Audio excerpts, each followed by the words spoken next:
Good afternoon, ladies and gentlemen. My name is Mayan Trey, and welcome to my new MLS career mode. I have not forgotten, and I have not abandoned my Northampton Town Road to Glory career mode. That one is still going. I just was getting, I guess, a little burned out on it at the moment because it's just all I was doing. But I will be picking that up here in the next day or so with more uploads for that. I wanted to start this little other career mode on the side. It's going to be a secondary career mode because it's going to be a full simulation career mode. I'm not going to be playing any of the games. Possibly I may play the games if we get to like the championship final or the tournament final in the US Open Cup. But other than that, it's pretty much just going to be simulating every game and seeing if I can build a roster that gets me into the finals. I'm going to be using my home team, FC Dallas, here, as you can see. And the thing that's going to set my career mode apart from normal MLS career modes that would get stale very, very quickly because there's nothing to do really in the MLS. You don't move up, you don't move down. There's only one tournament, the US Open Cup. There's a handful of rules that a user on Reddit on one of the FIFA career modes there has mentioned and kind of listed out, and so I'm basically taking it and using these rules as well. And real quick though, I want to just a quick look as I'm talking about all this through the different emails to start the season. But the MLS has a lot of rules, including salary caps and roster limits that aren't present in the leagues over in Europe, like the English League and the Spanish, Bundesliga and all that. So I'll be getting into those here in just a second. And the first and foremost thing is, like I said, there's no promotion or relegation. There are 3 professional leagues in the U.S. None of them connect to each other in a sense. Like, they're all tiered. The MLS is the top tier, but there is no moving up and down. That's largely due to the salary cap, which would make it very hard to keep all of this level. MLS club can only have up to 30 players. They don't have to have 30, they can have up to 30. There are 30 roster spots. The top 20 roster spots count against a salary cap. In the MLS, there is a salary cap. There is no salary cap overseas in Europe. In the MLS, the actual salary cap is 3.1 million wage budget for the entire year. And since FIFA does it on a per week basis, that comes out to about $59,600 something per week. So we've upped that to better accommodate the salaries that exist in FIFA that don't really reflect real life signings in the MLS. They may better reflect it overseas, but they don't for the MLS. Players don't earn quite as much as it says they do here, with a couple exceptions. There's the bottom 10 roster slots, 21 through 30. They do not count against the cap. These are off the budget player slots, and they have to be more of the younger players, so it has to be 24 years of age or younger. And in regards to the age restrictions for any of this stuff, in the MLS, the season takes place in one calendar year. It goes from February to October, so it makes it a little bit easier to make the rule being that a player's age is based on the year he was born, not the actual date. So people that have birthdays during this upcoming 2014 season in my career mode will be considered that age instead of the age they are when they start this season. Each club has 8 international slots. You can only have up to 8 players. That only counts for those roster slots 1 through 20. And individual player's salary cannot go over $12,500 per week unless as a designated player. And then the next rule, the designated player rule, you can sign up to 3 players that exceed that $12,500. But the third player requires a $250,000 luxury tax. But what it is it basically allows the MLS clubs to sign youth players, have to spend a year in the academy, and that's more of a real-life rule. There's the homegrown rule is what it's called, and they have to spend at least a year in the system of the club they're being brought up through. With the recent revelations about the youth academy being bugged to where if a player goes through May updates, he stops growing physicals for like the first 8 years of his career, that I will be trying to get around this by getting players in my youth academy after the May update in one season, but before the end of the season, and then I will be promoting them in April of the next season. So they won't be 12 months in, but they will be in for the remainder of one season and the start of the next before I bring them up. But we're going to move over to what my current roster is right now, and I have it sorted by salary. So you see all these different players. My two designated players being the ones in yellow, Mauro Diaz and Fabian Castillo. They earn $25,000 a week. Their actual salary cap hit, as you see down in their bottom right, for ages 21 to 23, which is both of them, is only 6.5% of the salary cap. Salary cap for this series is $100,000 a week, and so they only count for $6,500 apiece. But with all these added up for those top 18 slots, because 19 and 20 you don't have to use, and so with the players I have here, my team's salary is currently $17,000 over the cap of $100,000. So it's $117,000. But since I have no control over that really to start the year, I'm going to assume that the $1 million fee has already been paid.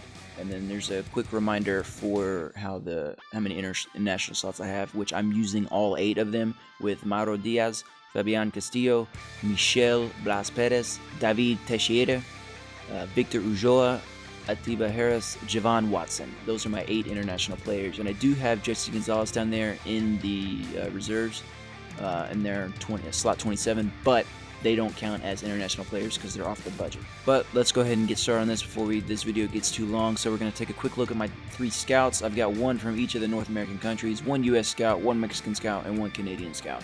The U.S. is already scouting the U.S., so I can't add another one to him. So the Mexico scout's going to head south down to Argentina and scout that, and in a minute I'm going to be sending the Canadian over to Spain across the ocean. So here's a look at what my scouts have already pulled up because the board thinks I need to sign another striker. So here is a list of all the strikers that they've pulled up for me so far, and really I'm just taking a look at the different American strikers, and we'll be scouting those further. And here's a look at my starting roster. I've got Blas Perez up front in the striker, running a 4-2-3-1 formation. Mauro Diaz in the cam, Fabian Castillo left wing, or left mid here, Tesho Akindele on the right mid, and then I've got Michel and Victor Ulloa as my 2 center defensive mids. And then I've got Moises Hernandez, Matt Hedges, Zach Lloyd, and Javon Watson bringing up the back with Dan Kennedy sitting there in goal. And the use of updated rosters to start this late in the year, or I guess it's early really, being January, means that Dan Kennedy, who didn't really ever play a game for FC Dallas, is on my starting roster. But we're going to take a look here at the 2 conferences. We got the Eastern Conference and Western Conference. FC Dallas is in the Western Conference, along with Chivas USA, Colorado Rapids, LA Galaxy, the Portland Timbers, Real Salt Lake, San Jose Earthquakes, the Seattle Sounders FC, and the Vancouver Whitecaps FC. Some teams have cool nicknames, some teams don't. It's more from when the MLS was first founded in the early 90s that some teams had nicknames, or they all had nicknames, some of them carried over. Then in the Eastern Conference, there's the Chicago Fire, the Columbus Crew, DC United, Houston Dynamo, the Montreal Impact, New England Revolution, the New York Red Bulls, Philadelphia Union, Sporting Kansas City, and Toronto FC. But we'll go ahead and get a look at this first friendly here against the French team Chamois-Niortais. That's probably pronounced incorrectly, but it's pretty close according to what I saw online. Right away though, Victor Ulloa getting us started in the 3rd minute with a goal there, and we're going to head into halftime, nothing happening. Tesho Akindele getting us up 2-0 after half, and it's looking like that is how it's going to end there, as we avoid giving up anything in that first friendly. Looking pretty good so far, 2-0 victory there. So for the second one here against Young Boys, I don't know, I'm not familiar with the team. We'll play our second team here, including our backup goaltender in Chris Sates.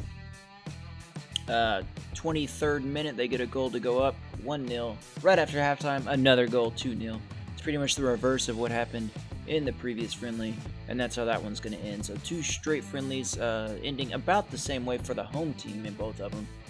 But now we're going to go ahead and get a youth scout signed up here in Steven Sweat, but I'm not going to start scouting anything until after that first May update, and then we'll go ahead and get some people signed on to the youth academy after that. And here we've got the 3rd and final friendly here against Club Santos Laguna, and Michel in the 10th minute missing a penalty, and that's not a good sign there. Zach Lloyd going out with a red card. 3 straight goals in about a 15 to 20 minute span there to end the first half. and then another goal in the 58th minute, and this one ends in a 2-2 draw.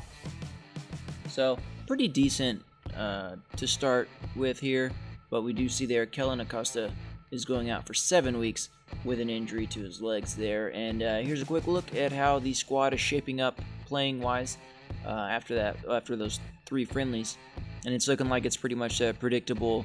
Our top paid players are at the top of the leaderboard here in play quality, which is what you'd pretty much expect.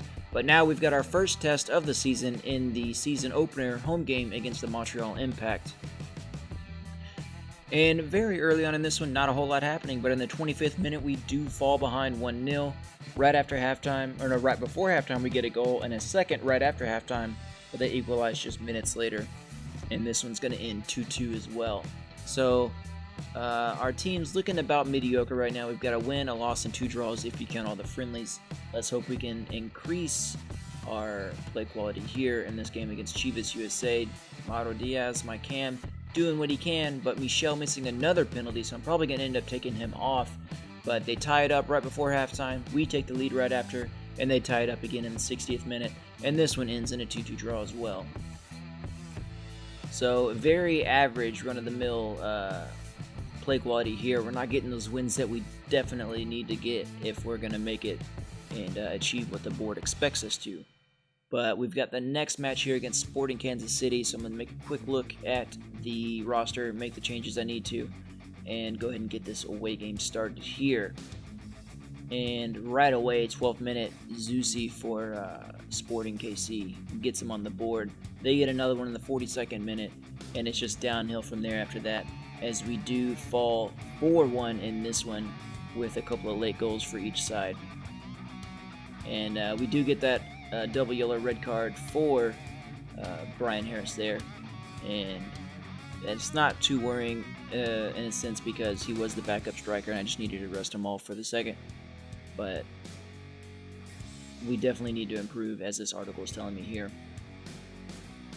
Fans were less than happy with the recent set of results for their side, and yes, we get their ups and downs, but unfortunately we had our fair share of downs here to start the season.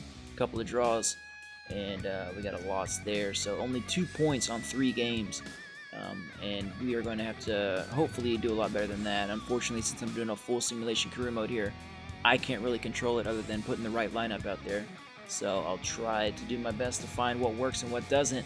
And the final match of the episode here against the Portland Timbers, home match to end out the month of March. Zach Lloyd getting another yellow card. He is pretty heavy on the yellow so far early in the season. I think 1 or 2 of them were in the friendlies though, so hopefully it doesn't penalize them too much so far going forward. But they get a goal in the 69th minute from Asperia. I'm not sure who that player is, but he got a goal, put him up 1-0, and that's how that one ended. So we do end this episode. Only played 4 games, but we only got 2 draws and 2 losses, so only 2 points on 4 games. It's not a very good start there. We're going to do a lot better in the next month before the month of May, which is going to be a very heavy month as we've got 8 games, one of which is a cup game. And depending on how we do there, we may get the other cup game in that month, or it may get pushed back to June. So I hope you guys enjoyed the episode. If you did, hit that like button down below. If you'd like to see more, hit the subscribe button. This series is pretty much going to probably be 4 episodes per season, kind of go in quarters a little bit. But yeah, I'll catch you guys later.